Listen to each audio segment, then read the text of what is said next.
Benvenuti su Italianissimo. Let's learn Italian, the Italian way. When is a mistake really a mistake? Do native speakers actually make mistakes when they speak Italian?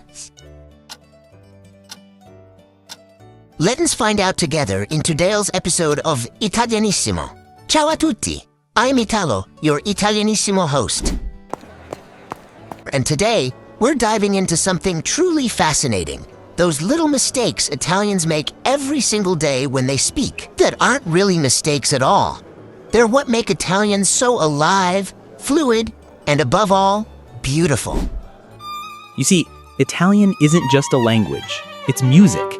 Even when it bends its own rules, it sings. So let's start right away with our first not-so-mistake, about pronouns. When Italians go to school, we're taught the official rules, verbs, conjugations, subjects. But here's the magic. We already know how to use verbs before we ever study them. We speak before we write. We feel the rhythm before we analyze it. Take the verb amare, to love. At school, the textbooks still show old pronouns like egli, ella, essi. But no one says that anymore. We say lui, lei, loro, because it just sounds right. It flows. It sings. That's the thing. Italian evolves with the heart, not with grammar books. It's not frozen in the 1400s. It grows with us, with our voices, with the way we express love, surprise, irony, or nostalgia. Let's move to another so-called error, gli. This little word does everything. It can mean to him or to them. And yes, technically that can be confusing. But when you hear an Italian say li ho scritto, you can feel that melody, soft, liquid, natural. The language chooses what sounds most harmonious. Even when grammar frowns, music wins. And now, one of my favorites, a me, mi.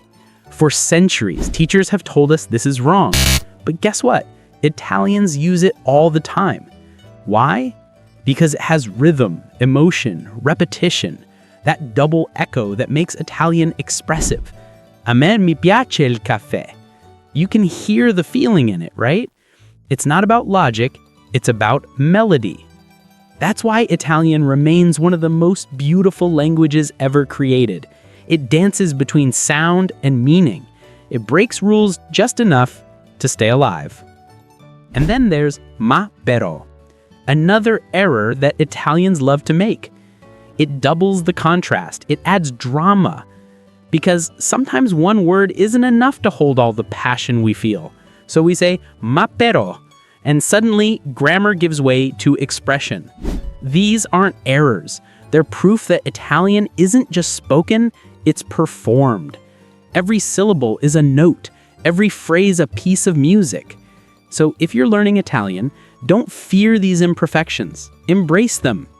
They're what make this language sound like it's singing even when it's scolding you.